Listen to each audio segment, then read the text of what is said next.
সবাইকে ICT corner YouTube চ্যানেলের পক্ষ থেকে আরেকটি আপডেট ভিডিওতে স্বাগতম জানাচ্ছি। অনেকেই জানতে চাচ্ছিলেন যে স্যার এমপিওভুক্ত বেসরকারি শিক্ষা প্রতিষ্ঠান, স্কুল এবং কলেজে কর্মরত শিক্ষক কর্মচারীদের ঈদ উল ফিতরের উৎসব ভাতা কত পার্সেন্ট দেওয়া হচ্ছে বা কবে উৎসব ভাতার টাকা পাবে বা মেসেজ আসতে পারে, এই তথ্যটা অনেকেই জানতে চাচ্ছেন। গতকালকের লাইভ এবং আগের পোস্টগুলোতে এই কমেন্টটাই সবচেয়ে বেশি এসেছে। আপনাদের উদ্দেশ্যে বলছি, আমাদের বেতন কিন্তু অলরেডি জমা হয়ে গেছে, আপনারা সেটা নিশ্চয়ই জানেন। আর উৎসব ভাতার যে পেমেন্ট শিট সেটা ইএমআইএস এ কিন্তু চেক করা যাচ্ছে। আপনারা education management information system EMIS এ প্রবেশ করে ইউজার আইডি পাসওয়ার্ড দিয়ে প্রবেশ করে আপনি সেখানে পবিত্র ঈদ উল ফিতরের যে উৎসব বোনাস সেটি কিন্তু পেমেন্ট শিটে চলে এসেছে, সেটা চেক করতে পারেন।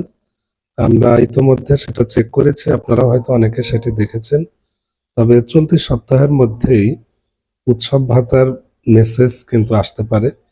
এখন অনেকের মধ্যে একটা কনফিউশন ছিল যে স্যার, ফেসবুকে আমরা দেখেছিলাম যে উৎসব ভাতা 10% বাড়ছে, এই ব্যাপারে আপনাদের কি সিদ্ধান্ত বা কি তথ্য আছে? অ্যাকচুয়ালি সে ধরনের নিউজ আমরাও দেখেছিলাম, কিন্তু সেটি কিন্তু প্রজ্ঞাপন আকারে আমরা এখনো পাইনি বা আপনারাও হয়তো সেটি দেখেননি। দেখলে সেটি জানিয়ে দেব।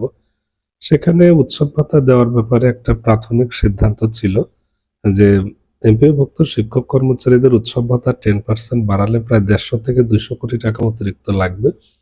এ ব্যাপারে শিক্ষা মন্ত্রণালয় সহ অন্যান্য দপ্তর থেকে ইতিবাচক সিদ্ধান্ত এসেছে, কিন্তু সব দপ্তর থেকে ইতিবাচক আসলেও অর্থ মন্ত্রণালয় থেকে কিন্তু চূড়ান্ত সিদ্ধান্ত আসেনি এবং অর্থ ছাড়ের যে একটা ব্যাপার, সে বিষয়টি এখনো নিষ্পত্তি হয়নি।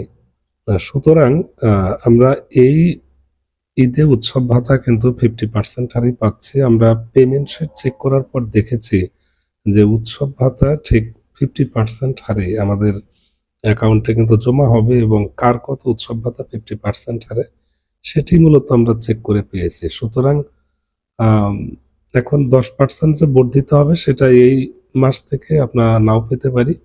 আর যদি অর্থ মন্ত্রণালয় থেকে অর্থ ছাড় সহ প্রয়োজনীয় চূড়ান্ত সিদ্ধান্ত আসে এবং সেটি প্রজ্ঞাপন আকারে যদি আসে, তবে সেটি পরবর্তী মাস বা পরবর্তী কোনো একটা সময় থেকে যুক্ত হতে পারে। তবে আপাতত 50% হারে শিক্ষক কর্মচারীরা উৎসব ভাতা পাচ্ছে, এটাই হচ্ছে সবচেয়ে বড় কথা।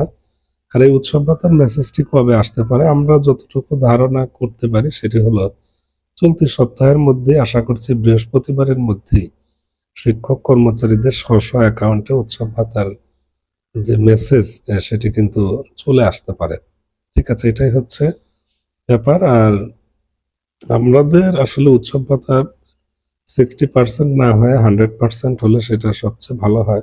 প্রয়োজনে 2 মাস দেরিতে দিলেও বা পরবর্তী ইয়ে থেকে কার্যকর করলেও উৎসব ভাতাটা 100% হলে সেটা সবচেয়ে ভালো। 60% করলে খুব শীঘ্রই যে আবার উৎসব ভাতার পরিমাণ বাড়বে এমনটা আশা করা যায় না। সুতরাং 100% চাই। আপনারা কি বলেন? আপনারা 60% এই স্যাটিসফাইড থাকবেন নাকি 100% চান? সেটা অবশ্যই সামাজিক যোগাযোগ বিভিন্ন মাধ্যমে আপনারা সেটা লিখবেন, যাতে করে কর্তৃপক্ষের সেটি গোচরে আসে। ঠিক আছে? আমরা পরবর্তীতে আরো আপডেট তথ্য পেলে সেটি আপনাদের সাথে শেয়ার করার চেষ্টা করব। ধন্যবাদ।